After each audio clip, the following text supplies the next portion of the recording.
রামিসার বিচার নিয়ে নতুন মোড় শুরু হয়েছে। আপনারা যারা সোশ্যাল মিডিয়া ইউজ করেন তারা অনেকেই দেখেছেন যে অন্যায় কাজ করেছিল রামিসার সাথে, তাকে আদালত উঠানো হয়েছিল আজকে, এবং সে সেখানে বলেছে যে আমি নির্দোষ, তাকে মেরেছে ডলার।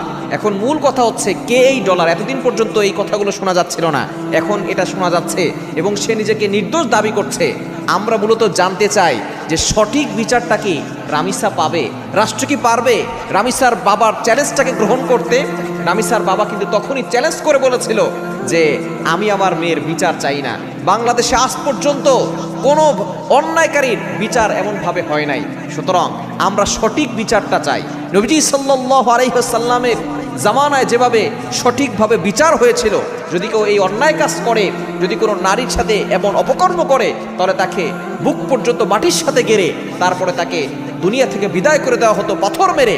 সেরকমভাবে প্রকাশ্যে যদি একটা কোরআনের আইন বাস্তবায়ন করা হতো, তাহলে দেখতেন এই সমাজ থেকে অন্যায় কাজ, এই সমাজ থেকে ইভটিজিং সব কিছু বন্ধ হয়ে যেত। বর্তমানে আমাদের বোনদের নিরাপত্তা নাই, আমাদের মায়েদের নিরাপত্তা নাই, আমাদের মেয়েদের নিরাপত্তা নাই। এই মেয়েদের নিরাপত্তার ব্যবস্থা অবশ্যই সরকারকে করতে হবে, এবং আমরা রামিসার অবশ্যই সঠিক তদন্ত করে বের করতে হবে কারা কারা এর সাথে জড়িত আছে। সে বলছে যে আমি শুধু অন্যায় কাজ করেছি, তবে তাকে মেরেছে হচ্ছে ডলার, সে নাকি তাকে টাকাও দিয়েছে।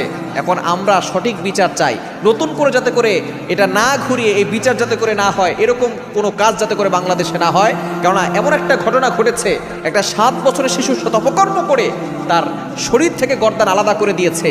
এতটা বর্বরতা হয়েছে বর্তমানে যুগের মানুষ একেবারে পশুকেও হার মানিয়েছে, জাহিলি যুগটাকেও হার মানিয়েছে। সুতরাং এর বিচার অবশ্যই হওয়া দরকার।